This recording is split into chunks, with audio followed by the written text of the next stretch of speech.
어, 주의 크신 사랑의 힘으로 제목 하나님 앞에 큰 제목 그 가사의 은혜를 받게 해주신 하나님 앞에 감사합니다. 우리 한번 하나님께 다시 한번 하나님 우리도 주의 크신 사랑의 힘으로 승리케 하소서 한 감사함으로 하나님 앞에 영을 드리겠습니다.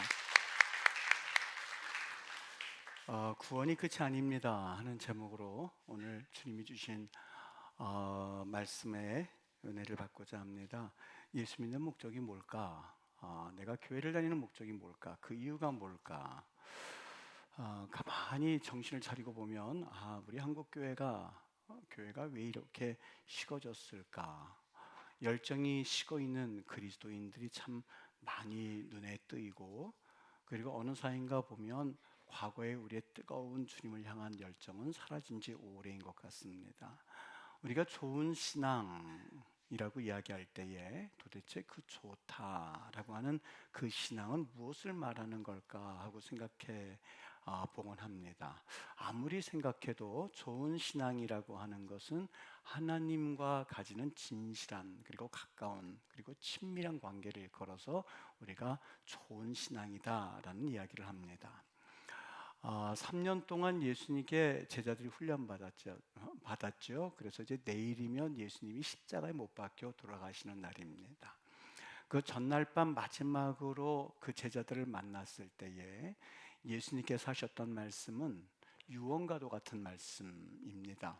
유언이라고 하는 것은 자기가 마음에 담아두었던 하고 싶었던 최후의 말을 걸어서 유언이라고 하는데, 예수님께서 십자가에 달려서 돌아가시기 전날 밤 제자들에게 하셨던 말씀은, 얘들아 너희들 나와 함께 3년 동안 지냈으니까 이제 내가 너희들에게 전했던 교리 그리고 그 복음을 세상에 잘 전파하거라 라는 말씀이 아니었습니다. 너에게 가르칠 것이 없으니 너희도 모든 사람들에게 그 제자를 삼아라 하는 것도 아니었습니다. 예수님이 전날 밤 제자들에게 하셨던 말씀은, 너희들 내 안에 거하거라. 나도 너희 안에 거할 거야. 가지가 포도나무에 붙어 있지 않으면 스스로 열매를 맺을 수 없음 같이 너희도 내 안에 있지 아니하면 그렇거든. 그러니까 너희는 내 안에 거하라. 나도 너희 안에 거할게 라고 하면서 예수님과 제자들과 하나 되라 라고 하는 것을 예수님이 제자들에게 유언처럼 남겨주셨던 말씀입니다. 가만히 이 말씀을 묵상하다 보면 하나님께서 우리를 창조하신 목적과도 일치한다는 것을 느끼게 됩니다. 고린도전서 1장 9절에 보면 하나님이 우리를 불러주셨습니다. 우리를 불러주셨는데 그 목적이 있는데, 그것은 그리스도 예수 안에서 우리 주님과 더불어 교제하게 하시려고, 우리와 교제하고 싶으셔서 우리 하나님께서 우리를 창조하셨구나 하는 것을 우리는 성경을 통해서 배우게 됩니다. 하나님이 이토록 우리를 교제하기를 원하셨고, 그리고 우리와 가까이 하기를 원하셨고 친밀하기를 원하셨습니다. 그래서 우리의 적인 마귀는 이것을 눈뜨고 지켜보질 못하는 영적 존재입니다. 마귀라고 하는 존재를 헬라어로 디아볼로스라고 하는 것은 수차례 여러분들에게 같이 이야기를 나누었지요. 디아, 못못과 못못 사이라는 뜻이고요. 볼로스라고 하는 것은 던지다라고 하는 뜻입니다. 그러니까 어떤 존재와 또 어떤 존재 사이에 뭘 던져서 자꾸 사이를 내게 하는 것이 마귀가 하는 역할이거든요. 그래서 시험 들었다라는 것은 다른 말로 말하면 그 사이에 사이가 생겼다는 얘기입니다. 시험 들었다, 하나님과 그 사람 사이에 뭔가 사이가 나서 그래서 멀어졌다는 뜻이 시험 들었다 이 의미거든요. 그래서 마음이 자꾸 나뉘어지게 하셔서 하나님과 멀어지게 하고 교회와 멀어지게 하고 사람과 멀어지게 하는 것이 영적 어둠의 세력인 마귀가 하는 역할입니다. 그래서 때로는 우리는 그리스도인으로 살아갈 때에 가장 염두에 두어야 할 것은 하나님과 나 사이가 나게 하는 그 담을 헐어야만 합니다. 그 담이라고 하는 것은 일상적으로 마귀가 하는 가장 아주 자주 사용하는 수법이 죄를 짓게 하여서 그 죄의 담을 쌓게 하는 겁니다. 그러면 하나님과 나 사이에 그 담이 만들어지게 되면 자꾸 그 사이가 나기 마련이거든요. 어떤 죄가 있을까? 로마서 1장 29절에서는 이 죄를 일일이 하나하나 열거하고 있는데, 불의라든지 추악함이라고 하는지, 탐욕이라든지, 악의 나쁜 뜻이죠, 시기라든지, 살인이라든지, 분쟁이라든지, 그리고 사기라든지, 악독, 그리고 수근수근하는 것, 비방하는 것, 또 하나님께서 미워하는 것, 그리고 능욕, 다른 사람을 업신여겨서 욕보이는 것이죠. 그런 거라든지, 교만이라든지, 자랑, 악, 부모를 거역하는 것, 우매한 것, 배역하는 것, 약속을 저버리는 것, 그 다음에 무자비한 것, 이런 것들을 자꾸 담을 쌓게 하여서 하나님과 우리 사이를 내게 하는 것, 이것이 바로 마귀가 하는 역할입니다. 그래서 우리 그리스도인들의 살아갈 이유는 너무 분명합니다. 하나님과 나 사이에 자꾸 쌓여진 이 담을 하나하나 벽돌 빼듯이 허무는 일입니다. 그래서 하나님과 내가 하나가 되는 겁니다. 너희가 내 안에 거하고 나도 너희 안에 거하리라. 그러면 포도나무의 가지에 붙어 있으면 열매를 맺는 것 같이 열매를 맺을 수 있는 것을 직접 우리 그리스도 삶에서 경험하는 것이 바로 그리스도인 생활입니다. 그래서 신앙생활은 사실 어영부영한다든지 대충대충 한다든지 아니면 액세서리를 내 몸에 달고 다닌다든지 그러한 것이 신앙생활이 아닙니다. 신앙생활은 결사적이어야만 합니다. 그렇지 않으면 자칫 우리의 정신을 놓는다든지 아니면 한눈을 팔게 되면 마귀의 먹잇감이 되어서 나도 모르는 사이에 의의 무기가 아닌 불의의 무기로 쓰임받게 되거든요. 로마서 6장 13절에는 너희 지체를 불의의 무기로 죄에게 내어주지 말아라 라고 말씀하고 있습니다. 너희 지체를 불의의 무기로 내어주지 말아라. 여러분, 이 로마서의 말씀은 비그리스도인들에게 한 것이 아니라 그리스도인들, 그 당시 로마가 얼마나 화려했고 얼마나 로마 교회가 많은 사람들에게 알려졌던 교회입니까? 그들은 크리스찬들이었어요. 나름대로는 신앙생활 좀 기침깨나 하는 사람들이었어요. 그런데 그들을 향해서 사도 바울이 분명하게 말합니다. 너희는 너희의 지체를 불의의 무기로 내어주지 말어. 그 불의의 무기를 내어주면 사탄이 그 불의의 무기를 가지고 자꾸 사람들을 공격하여서 하나님과 사람 사이를 내게 하는 역할을 하거든. 그러니까 너희 자신을 죽은 자 가운데서 다시 살아난 자 같이 하나님께 드려서 의의 무기로 너희들이 쓰임 받으라는 겁니다. 교회를 다닌다고 하여서 다 똑같이 의의 병기, 의의 무기라고 생각하지 않게 되기를 바랍니다. 교회는 다니지만 어떤 로마 교인들은 불의의 무기로 자꾸 사단에게 무기를 대주고 있고 어떤 사람들은 의의 무기로 무기를 대어주고 있다고 하는 겁니다. 우크라이나랑 러시아가 전쟁을 하고 있지만 그 뒤에서 무기를 누가 대주냐에 따라서 전쟁 양상이 달라지게끔 되어 있거든요. 신앙생활은 어영부영 아니면 형식적이 아니라 이것은 우리가 사느냐 죽느냐 하는 영적 전쟁이거든요. 여러분의 지체를 어디에 드리기를 원하십니까? 에덴 동산에서 하나님과 아담이 무척 행복하게 살았습니다. 하나님께서 창조하신 목적대로 인간을 창조하셨을 때 참 기쁘셨습니다. 그래서 모든 것이 하나님 보시기에 심히 좋았다라고 말씀을 했습니다. 그런데 이 마귀란 녀석이 그 꼴을 보질 못했거든요. 하나님과 아담 사이를 내기로 작정을 했거든요. 그래서 그에게 네가 선악과를 먹는다고 해서 하나님께서 심판하지 않을 거야. 정말 선악과를 먹는다고 해서 죽는다고 그랬니? 라고 하면서 하와를 꿰기 시작했어요. 여러분, 성경을 알되 성경을 읽되 정확하게 알고 정확하게 읽을 수 있어야만 합니다. 하와는 그 사단이 그 이야기를 했을 때 마음에 확신이 없었던 겁니다. 그래서 죽을까 하노라, 죽을지 안 죽을지. 하나님은 정령 죽는다고 그랬거든요.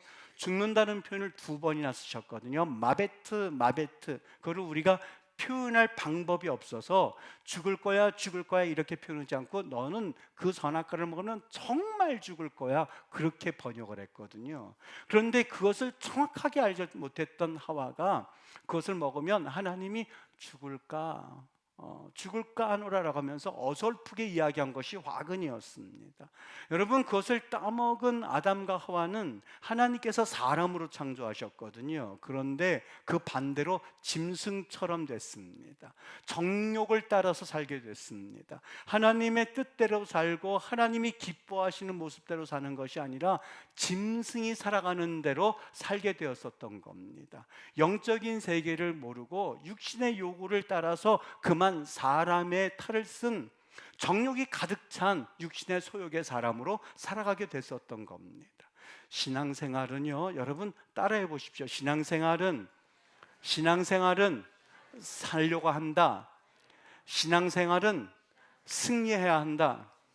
여러분, 이것은 영적 전쟁터거든요. 편안하게 웃고 있는 것 같지만 사실 이 장소는 영적 전쟁터거든요. 어떤 영적 전쟁터일까? 악한 마귀는 어떻게 해서든지 하나님과 여러분들 사이를 내어서 교회가 싫어지게 하고 하나님이 싫어지게 하고 하나님을 원망하게 만드는 것이 사단의 역할이거든요. 그런데 최소한입니다. 말씀 듣는 이 시간을 통하여서 아, 그렇구나, 내게 있어서 지금 영적 전쟁에 이런 것을 공격받고 있구나 하는 것을 깨닫는 것으로 끝나는 것이 아니라 그것이 회개가 되어지고, 그래서 하나님 앞에 다시 한번 무릎을 꿇고 내 주인이 내 육신이 아니라 바로 주인이 하나님이구나 하는 것을 고백하는 시간이거든요. 그래서 이 장소는 편안하게 앉아있기는 하지만 영적 전쟁터입니다. 신앙생활은 나를 죽이려고 하는 자를 꼭 이겨야만 하는 것이 신앙생활이에요. 결사적이라는 말입니다. 그런데 마귀는 우리의 약점을 너무 잘 알고 있어요.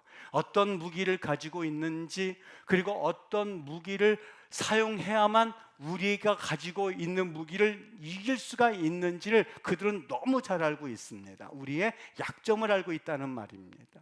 어떤 사람이 신앙생활을 시작했어요.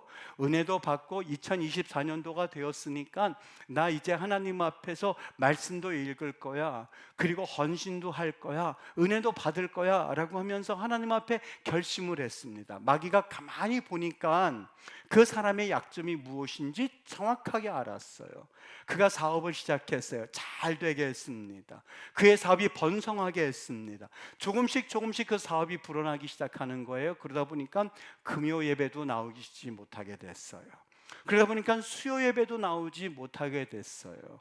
점점 그 사업이 잘 되다 보니까 피곤해서 새벽에도 나오지 못하게 됐어요. 잘 돼가지고 이제는 해외에 지름도 내게 돼가지고 주일도 빠지게 되었어요. 점점 빠지게 되었어요. 어느 날 교회에 왔어요. 사람들이 그에게 헌금을 많이 하는 줄 알고 그를 우러러 보았어요. 그리고 그는 간증합니다. 하나님을 믿었더니 이런 축복을 받았다고요. 하나님을 받았더니 이런 축복을 받았다고요. 신앙 다 빼앗아가고 육신에게 먹이를 듬뿍 주고 마귀는 영혼을 빼앗아가는 거예요. 여러분, 절대로 육신의 것을 위하여서 신령한 것을 사냥당하지 않게 되기를 주의 이름으로 축원합니다. 여러분, 영적 생활을 무너뜨리는 거 간단하거든요. 조금 전에 이야기한 대로 설교 말씀, 그 말씀조차 듣지 못하게 하는 것이 마귀의 역할이거든요. 왜요? 말씀은 생명이고 말씀이 우리를 살리는 역할을 하기 때문에 그래요. 여러분, 이 말씀을 들으시면서 이성훈 목사가 목사님 말씀 잘 들은 얘기구나. 아니에요. 그렇지 않아요. 여러분, 동서고금을 막론하고서는요, 예전서부터 지금까지 계속해서 마귀가 하는 역할이 있다면 말씀을 들을 때 그 말씀을 비판하게 하고, 말씀이 들려지지 않게 하고, 너희들 가서 예배는 해, 가서 찬양은 해, 헌금도 마음껏 해, 봉사도 마음껏 해. 그러나 하나님이 주시는 말씀을 들을 때 그 말씀을 튕겨나가게 해요. 듣지 못하게 하는 거예요. 아, 똑같은 말씀하고 있구나. 여러분, 원래 말씀은 똑같은 법이에요. 말씀은 과거나 지금이나 동일한 말씀, 어느 말씀이요? 예수 그리스도에 대한 말씀이에요. 그 말씀을 또 묵상하고 또 묵상하고 또 묵상하고 또 묵상해서 우리가 주님 앞에 온전히 무릎 꿇은 그날까지 그 말씀이 똑같은 말씀이 들려지고 내게 소화된 그 말씀을 가지고 다른 이들에게 또 똑같은 말씀을 전해주는 게 말씀이거든요. 여러분, 말씀이 들려지지 않기 시작합니까? 이거 주의하실 수 있으셔야 돼요. 그 보험회사에 그 하임리츠라고 하는 그 보험회사는요, 하임리츠라고 하는 사람이 발견한 법칙에 의하여서 이 보험회사가 성립된 것을 아마 아는 사람은 드물 거예요. 이 사람이 하임리츠라고 하는 사람이 수학자였거든요. 근데 이분이 어떤 역할을 했냐면 수학을 하다가 통계를 냈습니다. 근데 통계가 어떤 통계였냐면 1대 29대 300이라는 통계를 냈어요. 무슨 얘기냐면 일이라고 하는, 즉 죽음에 이르기까지는 29번의 중대한 사고를 경험하고 나서 죽는다는 거예요. 예를 들어서 하나 교통사고가 난다고 가정을 해보시죠. 그러면 그날 어느 날 갑자기 교통사고가 날 수도 있지만 통계를 내보니 29번의 중대한 사고를 겪고 나서 결국에는 죽는 사고가 난다는 거예요. 이를테면 부딪히기도 하고 그리고 다치기도 하고 이런 사고 난 다음에 일어나고, 그 다음에 300번이라고 하는 건 뭘 말하냐? 29번의 중대한 사고가 나기 전에는 아주 세미하고 우리가 알지 못하는 아주 자잘한 그런 사고를 겪는다는 거예요. 이를테면 큰일 날 뻔했네, 그런 말 하잖아요. 큰일 날 뻔한 거 300번만 겪으면 이거는 진짜 큰일 나는 일이 벌어진다는 거예요, 통계상. 그래서 그 하임리츠가 1대 29대 300은 보험회사들이 성립되어지고 보험회사가 만들어진 아주 중대한 역할을 했던 것이 바로 그 역할이었었어요. 영적으로 여러분들이 사냥당하기 전에 어떤 현상이 생겨나는지 아십니까? 하나님의 말씀이 듣기가 거북해지기 시작해요. 아주 작은 전조현상이에요. 그리고 뭔가 영적으로 불만이 생겨나기 시작해요. 그러면 이것이 중대한 사고일지도 몰라요. 그것을 29번 겪고, 통계적으로 봤을 때 어떤 사람은 40번, 어떤 사람은 1번, 통계를 냈을 때는 29이라는 숫자가 나온 거죠. 그걸 겪다 보면 영적으로 사냥을 당하게끔 되어 있는 거예요. 여러분, 하나님께서 우리에게 경고의 메시지를 드리실 때에 민감할 수 있어야 돼요.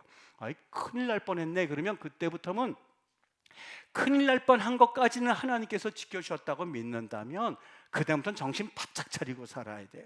운전할 때 졸지 말아야만 하고, 운전할 때 핸드폰 하지 말아야 하고, 운전할 때 다른 생각하지 말아야 되고, 차 탈 때 기도해야만 하고, 하나님 지켜달라고 간절히 기도하고, 마지막에 도착해서 하나님 내가 여기까지 온 것도 감사하다고 기도하고 하면서 내 자신을 스스로 하나님 앞에서 다시 겸비하여지면 죽을 뻔한 사고를 비켜나갈 수 있는 법이거든요. 주의 은혜 가운데 여러분, 하나님의 말씀이 생명이고, 믿으면 아멘 하시길 바랍니다. 하나님의 말씀이 생명이고, 생명의 말씀은 여러분과 나를 살리는 은혜가 있는 줄 믿습니다. 여러분, 교회에 오는 것이 중요한 것이 아니라, 여러분, 그 마귀가 그것까지 허락하거든요. 교회 뜰은 밟아. 그런데 이 교회에 와서 생명의 은혜를 경험하지 못하고, 그리고 하나님께서 역사하시는 그 은혜를 내가 받지 못한 채 교회 뜰만 밟고 왔다 갔다 한다고 해서 여러분 정말 천국 간다고 그런 위험한 신념을 가지고 있습니까? 아니요. 신념은 위험한 거예요. 신념 가지고 천국 가지를 못해요. 부자가 그랬어요. 부자와 거지 나사로가 있었어요. 부자가 지옥 갔거든요. 그는 잘못된 신념을 가지고 있었어요. 그저 자기는 그 유대인이니까 살 줄 알았어요. 어떻게 알았냐고요? 그가 아브라함을 향하여서 너무 목이 마르니까 아브라함이여 내 혀에 물을 찍어주소서라는 이야기를 하거든요. 근데 그때 그가 하는 말이 뭐라고 그러냐면 아버지 아브라함이여 라고 그럽니다. 아버지 아브라함이요. 그는 자신의 조상이 아브라함인 줄 알고 있었어요. 자신의 조상이 이삭인지 알고 있었어요. 자신의 조상이 야곱인지 알고 있었어요. 그러니 나는 천국은 따놓은 당첨이야, 잘못된 신념을 가지고 있었어요. 아버지가 장로님이고 아버지가 권사님이고 어머니가 권사님이고 내 아버지가 집사님이기 때문에 여러분, 내 아내가 권사이고 내 아내가 집사이기 때문에 나는 스스로 나는 천국 간다고요? 잘못된 신념을 가지고 있는 것이 얼마나 무서운지 아시겠죠? 나사로에게 나에게 물 한 방울 찍어서 내 혀에 묻혀주셔서 한강물을 갖다 부어도 그는 시원해질 수가 없어요. 지옥이 그런 데예요. 그럼에도 불구하고 그냥 교회만 왔습니다 갔습니다 하면서 나는 그래도 교회에서 그 믿으면 천국 간다 그랬으니 나는 믿으면 천국 가는 줄 믿습니다. 잘못된 신념이에요. 여러분, 그날에 이르러서 내가 믿은 것이 믿음이 아니었고 잘못된 신념이었구나 하는 것을 느끼면 너무 늦어요. 너무 불쌍한 인생이에요. 하나님께서 말씀하실 때에 여러분, 회개라고 하는 것은, 회개의 의미는 다른 것 아니에요. 주님 앞에 무릎을 꿇는다예요. 주님은 나의 주님이시고 나는 우리 주님만 바라봅니다는 것이 하나님 앞에 무릎 꿇는다, 회개한다의 의미거든요. 그 역사를 경험하지 못한 채, 귀가 닫혀진 채, 그리고 나는 예배를 드렸다고 여러분 정말 예수님을 친밀하게 만났습니까가 중요한 숙제예요. 이 문제, 이 숙제 앞에서 수천 년 동안 수많은 순교자들이 나왔고 이 문제를 해결하기 위해서 갖은 역사들이 그렇게 고난을 겪으면서 수많은 전쟁을 일으켰거든요. 여러분, 묻습니다. 내가 예배당에 왔느냐가 문제가 아니라 이 예배당에서 예수님을 경험하고 있고 그리고 예수님을 만났습니까가 문제예요. 그거를 해결하지 못하면 내가 신념을 가지고 천국에 갈 수가 없는 법이거든요. 마귀가 하는 이들은요, 그것뿐만이 아니에요. 옆에서 은혜 받으려고 하고 하나님 앞에 서려고 하는 자를 어떻게 해서든지 망가뜨리려고 그래요. 죽을 둥 살 둥 열심히 충성하던 그런 이들에게 저렇게 한다고 뭔가 나아 보이나? 라는 이야기를 들려지게 해요. 그 이야기를 듣게끔 해요. 당신이 그렇게 헌신함으로써 내가 헌신 안 하는 게 드러나잖아 라는 이야기가 들려지게 해요. 처음에는 그러려니 하고 넘어가다가 그것이 2번 듣고 3번 듣고 4번 듣고 1년 듣고 수십 년을 듣다 보면 이제는 자신도 모르게 그 말에 대해서 실족이 되어지고 넘어지는 단계를 기웃기웃하게 돼요. 처음부터 하나님과 사이가 난 것은 아니거든요. 기분 나쁘게 나는 왜 이렇게 열심히 하나님 앞에 봉사하면서도 이런 대접을 받는 거지? 내가 그렇게 우스워 보이나? 그리고 내가 가지고 있었던 모든 헌신들을 내집어 던지게 돼요. 그게 마귀의 역할이에요. 여러분, 잘 한번 보세요. 성경을 정확하게 볼 필요가 있는 게요, 마르다와 마리아의 이야기 아시죠? 마리아는 예수님 앞에 와서 그냥 말씀 들었더니 예수님께서 참 너 잘했다 이렇게 칭찬하시고, 마르다는 그냥 분주하게 뛰어다니고 막 봉사하는 걸 보면서 마르다를 향해서 얘는 좋은 걸 받았으니 그냥 놔두렴 하고선 마리아를 칭찬하는 모습을 보면서, 그렇구나, 육신으로 봉사하고 헌신하는 일은 아무것도 아니고 말씀 듣는 거 이게 중요한 거구나, 마리아 그렇게 칭찬받았구나, 나도 그렇게 살아야지 하고 아무도 봉사하지 않는다면 여러분, 그게 옳은 해석일까? 그렇지 않아요. 성경 정확하게 그리고 명확하게 알아야 될 필요가, 성경은 그걸 말씀해 주는 게 아니었었어요.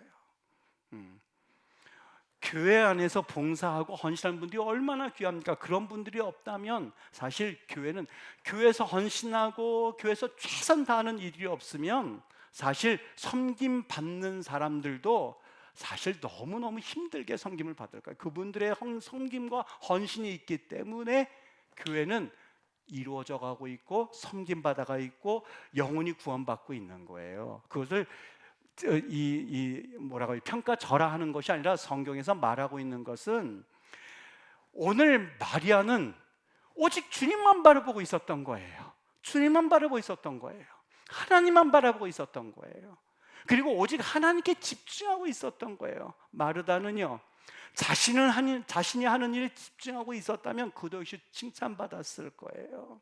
누가 뭐라고 하든지 간에 나는 말씀 듣는 것이 최고입니다 하고 말씀 듣는 주님을 바라보는 그 마음을 보시고 주님이 칭찬하셨고, 만일 거꾸로 마르다가 분지이라 하는데 마리아가 예수님 저 마르다 좀 와서 말씀 듣게 해주세요, 왜 저렇게 하는지 모르겠어요 하고 말씀 듣는 일에 집중하지 못했다면 아마 마리아를 하나님 예수님이 책망하셨을 수도 있어요. 마르다 저렇게 열심히 자기를 집중하고 있고 주님 생각하면서 내가 밥을 짓고 주님 생각하면서 헌금하고 주님 생각하면서 헌신하는 그 모습은요, 누가 뭐라고 해도 난 오직 예수님이야, 누가 뭐래도 1년이고 10년이고 20년이고 난 이렇게 살다가, 여러분 선교지에 가서 이번에 케냐에 있는 선교사님 한 분 돌아가셨어요. 그래서 저와 같이 공부했던 그 목사님 한 분도 선교지에서 또 돌아가셨어요. 마음이 너무 아파요. 누가 알아주지 않았어요. 그런데 일평생 그들은 그냥 외길을 걸어갔어요. 한 길을 걸어갔어요. 지방회장 한 번도 해본 적도 없어요. 그리고 지방에서 이름 한 번 내본 적도 없어요. 교단에서 이름 한 번 내본 적도 없어요. 저도 잊고 있었어요. 그런데 돌아가신 분 그 사연을 듣고 얼굴을 보니까 아이고, 저와 함께 공부했던 선교사님이었었어요. 마음 가운데에 버뜩 이 말씀이 떠올랐어요. 여러분, 마리아가 칭찬받았던 것은 일의 종류 5달란트 받았느냐 1달란트 받았냐가 아니라니까는요. 정말 그 일을 귀중히 여기고 그 안에서 남겼느냐, 하나님 앞에 사명 감당했느냐가 관건이에요. 만일 1달란트 받은 사람이 1달란트를 남겼고 5달란트 받은 사람이 하나도 남기지, 혹 2달란트 남겼다든지 3달란트 남겼다면 이 5달란트 받은 사람도 책망받았을 거예요. 그게 하나님 나라의 원리예요. 여러분, 신앙생활이라고 하는 것은 잘 들으십시오. 영혼에 달려있는 문제이기 때문에 여러분, 이것은 심각하기도 하고 신중한 일입니다. 부탁합니다. 여러분에게 말씀 듣는 일은 죽음과 삶이 달려있는 중요한 문제이기 때문에 저도 말씀 증거하기 전에는 사생결단하고 말씀 준비할 각오가 되어져야만 하고, 그러니 장로님들이 저를 보호해 주셔야만 하고, 여러분들이 말씀 들을 때에도 역시 핸드폰 그리고 여러 가지 가정 여러 가지 문제들을 일단 내려놓고 최선 다해서 찬양하고, 하나님 말씀하시옵소서, 내가 이 말씀 듣고 사느냐 죽느냐 걸려 있습니다라고는 싸움에 앞둔 병사들처럼 여러분들이 임해야만 합니다. 나만 장군 보십시오. 문둥병이 가득 떨린 거예요. 이제 죽게끔 돼 있어요. 엘리사를 찾아갔어요. 7번 문을 담그래요. 계집종을 통해서. 아주 기가 막히지 않습니까? 지금 내가 어디에서 찾아왔는데 와서 안수도 해주고, 아유 장군님 하면서 좀 이렇게 북돋아주고 박수도 쳐주고, 그리고 사람들에게 앞에서 높여줘야 되는데 아니요. 그는 아직까지 자신이 왜 아픈지, 지금 이거 조금 있으면 죽는다는 사실을 몰랐기 때문에 그런 거예요. 교만했기 때문에 그래요. 만약 그 사실을 실감 있게 느끼고 막 지금 오늘 내일 했더라면 그런 태도 보이지 않았을걸요. 아이고, 그 말씀 주시고 감사합니다 넙죽 엎드려서 갔을 거예요. 아직도 살아있다고 생각해서 나만 장군은 요단강보다 더 깨끗한 물이 없어서 그런 줄 아느냐, 그래서 화를 내면서 돌아가려고 했어요. 그때 정말 지혜로운 참모가 있었어요. 여러분, 지혜로운 강사가 있고 지혜로운 구역장이 있다면 감사하시기를 바랍니다. 이번에 구역장님과 그리고 이번에 강사로 쓰여진 분들, 여러분 정말 여러분들이 위에서 여러분들 위해서 기도하셔야 될 분들이에요. 이번에 우리 진금 예배 드릴 때 올라갈 때 그랬어요. 각 부장님한테 얘네들 위해서 1시간 이상씩 기도해 주실 거죠? 그랬어요. 그러겠다고 했어요. 여러분, 목회자가 성도들 위해서 1시간 이상 최소한 기도하지 않는다면 사꾼이에요. 목회자만 그렇겠습니까? 강사와 부역장들 하나님께서 맡겨주셨는데 그들을 위해서 기도하지 않고, 그들을 위해서 하나님 앞에 엎드리지 않고 한다면, 여러분, 동일한 그분들이 목회자 되든 선교사 되든 사역을 위해서 하는 것과 똑같지 않겠습니까? 하나에 충성되는 것을 보면 열을 알 수 있는 것 아니겠습니까? 작은 일에 충성하는 것을 보고 하나님이 더 큰 일을 맡기신다고 했는데, 작은 일에 충성하는 모습을 보면 그 다음에 어떤 일을 맡겨도 어떻게 될지는 볼 수 있는 것 아니겠습니까? 아주 기가 막힌 참모를 두었어요. 좋은 참모를 두었어요. 남한장군을 위해서 기도하는 참모였어요. 남한장군을 위해서 눈물을 흘리지 않은 참모였어요. 그리고 그를 위해서 간절히 그에게 조언합니다. 왜 오셨죠? 여기 대우받으러 오셨나요? 교환에서 박수 받으러 오셨나요? 다른 데 가셔서 하실 수 있지 않습니까? 세상 가서 잘할 수 있지 않습니까? 세상에 가서 그런 능력을 발휘할 수 있지 않습니까? 여기에서는 발 닦아주는 장소거든요. 예수님이 허리에 수건을 두르고 발 닦는 장소가 교회거든요. 남한장군이 그 얘기를 해줬어요. 아, 그렇지, 내가 온 목적이 병 고치기 위함이지, 7번 하냐? 70번을 하더라도 내가 해야 될 판국에 7번 해야지. 그러가 썼던 게 나만이에요. 그랬을 때 7번, 여러분 7번이라고 하는 것은 완전이에요. 6번까지 몸을 담갔어도 아무런 현상이 생기지 않았겠지만 7번 완전이에요. 거봐, 안 생기지. 6번째 하고 나서 돌아갔다면 병 낫지 않았을 거예요. 나만 장군은 7번 몸 담근다고 구약에 나와 있지만 신약에 오면 십자가에 못 박히는 사건이에요. 예수 믿는다라고 하는 것은 나를 십자가에 못 박고 내 옛날 모습은 온전히 사라지고 새로운 사람으로 거듭나서, 그래서 살아계신 하나님을 경험하는 새로운 창조물이 바로 신약에 나와 있는 바로 십자가에 못 박힘 사건이에요. 6번째에서도 낫지 않았을 거예요. 여리고성을 돌 때에 왜 7번 치렸을까? 물론 분명히 하나님 명령이시고 그러려니 하고 듣겠지만 6일까지 돌았을 때에도 아무런 벽돌 하나 빠지고, 첫째 날 돌았을 때 벽돌 하나 빠지고, 둘째 날 돌았을 때 벽돌 2개 빠지고 하면 그래도 7번째 돌 때 힘이라도 되지요. 6일째 돌아서도 아무런 기적이 일어나지 않았어요. 7째 날, 첫째 날서부터 해서 7째 날까지 13바퀴를 정확하게 돌았을 때, 하루에 한 바퀴, 그 다음 2바퀴, 3바퀴 했었을 때에 여리고성이 무너지게 되었던 거거든요. 사랑하는 여러분, 하나님의 뜻에 맞아야 기적이 일어나게끔 돼 있어요. 믿으십니까? 생각의 기술을 돌리세요. 크리스찬이 되었다고 해서 무조건 구원받는다, 아버지 아브라함이요, 이거 없어요. 아브라함 아버지요, 이런 거 없어요. 신앙은 개인적인 거거든요. 복음을 전하는 이성훈 목사가 복음을 가지고 천국 간다고 해서 여러분도 덩달아서 가는 것 아니거든요. 이 복음 듣고 여러분들 천국 간다고 해서 나는 복음 전했으니까 당연히 따놓은 당상이지가 없거든요. 신앙은 개인이거든요. 복음을 전하는 것은 내 사명이니까 하고, 이제 하나님과 나와의 개인은 따로 있어요. 이건 내 사명이니까 하지, 복음 전했다니까 그냥 간다면 다 복음 전해서 나 그냥 가면 되지 이렇게 하게요? 아니요. 하나님과 나와의 개인이에요. 개인이에요. 여러분 하나님 앞에서 복음 듣고 아무리 복음적인 말씀을 듣는다 하더라도 그걸 뱉어낸다든지 아니면 그것이 튕튕 튕겨나게 되면 여러분 정말 잘못된 신념을 가지고 있는 것 아닙니까? 그래도 천국 간다고요? 아니요, 그렇지 않아요. 여러분, 자아가 죽는 것이 왜 중요할까? 그때부터 하나님이 보이기 시작해요. 하나님이 보여지기, 모든 일을 할 때에 하나님을 보면서 하게 돼요.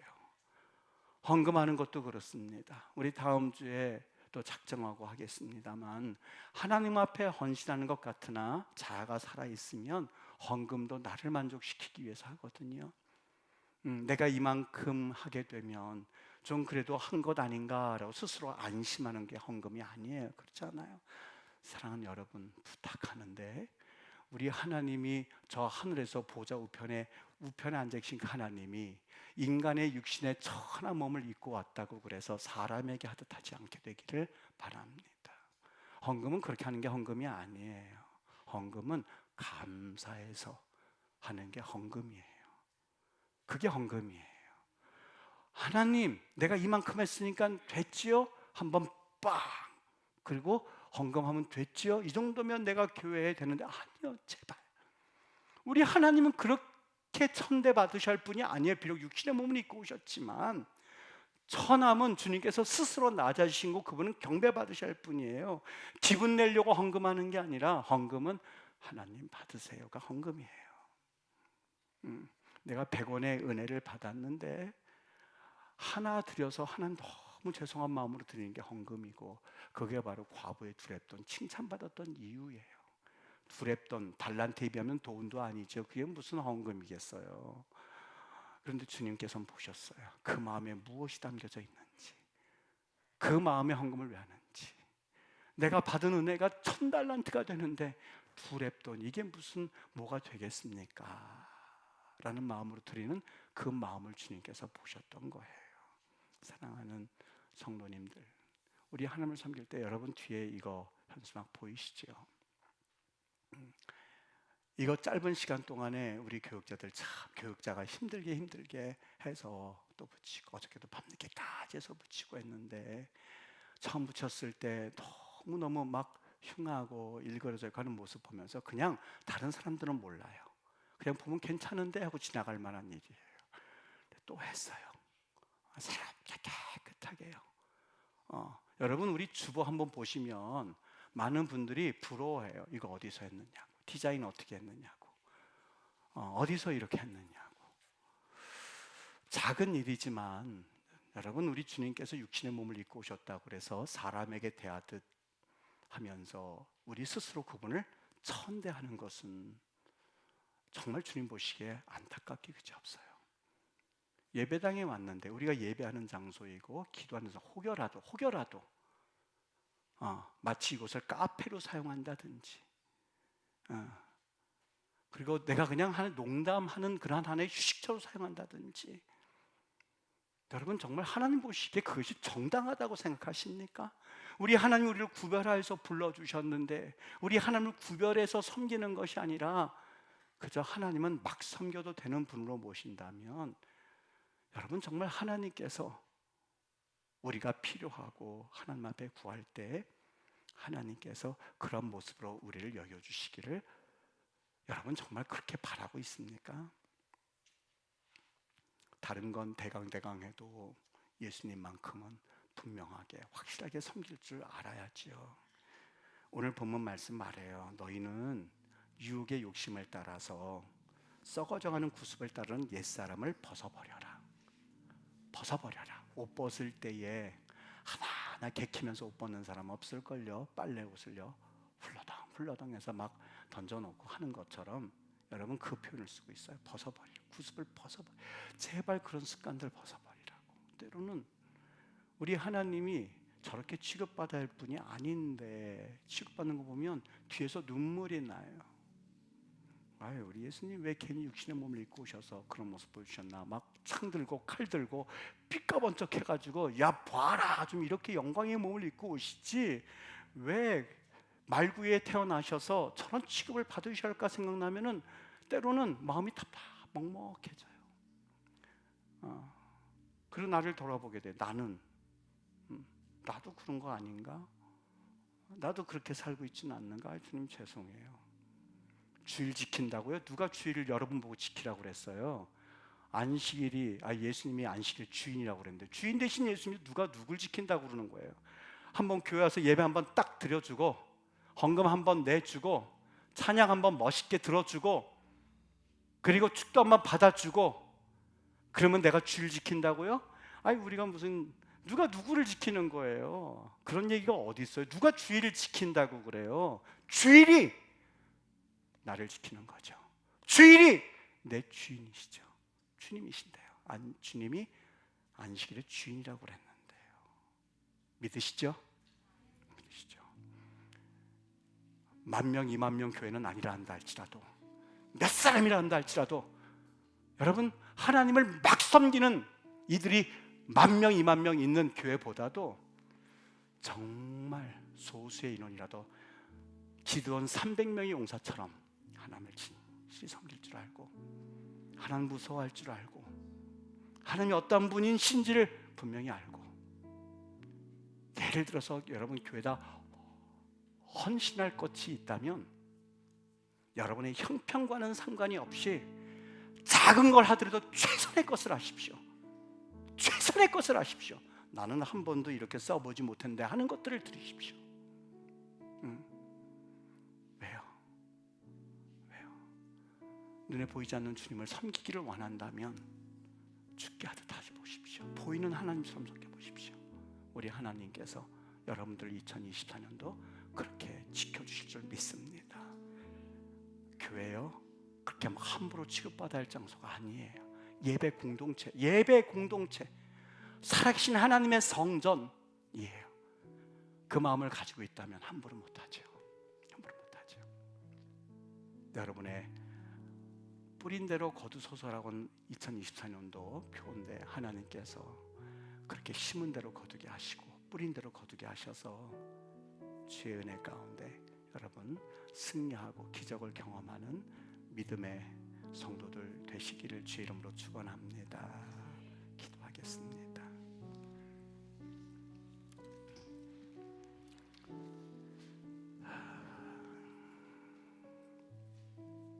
아버지 하나님, 세상적이고 정욕적이고 그리고 마귀적이고 말씀과는 정반대되는 삶을 살면서도 내가 하나님 앞에 크리스찬이라고 하는 이름을 얻었기에 나는 구원받을 수 있다라고는 착각에 빠지지 않도록, 잘못된 신념을 가지고 믿음이라고 착각하지 않도록 하나님 그렇게 도와주시기를 원합니다.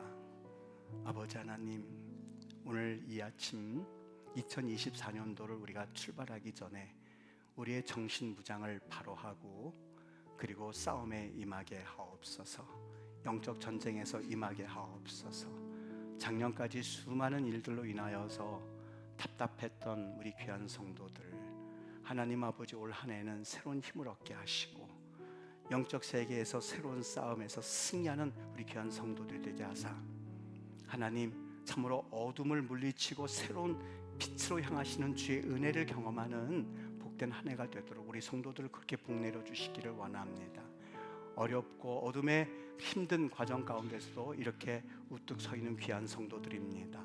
믿음을 가지고 하나님을 바라보면서 의를 향해서 쫓아왔던 우리 귀한 믿음의 성도들을 축복하여 주시되, 하나님이여 우리가 구하지 못한 것까지라도 복을 내려 주시고 저들의 교회를 향한 인내와 또 교회를 향한 사랑의 저 마음들을 굳건하게 하사 한 저 가정이 위태롭고 힘들 때에 그렇게 지켜주시기를 원합니다.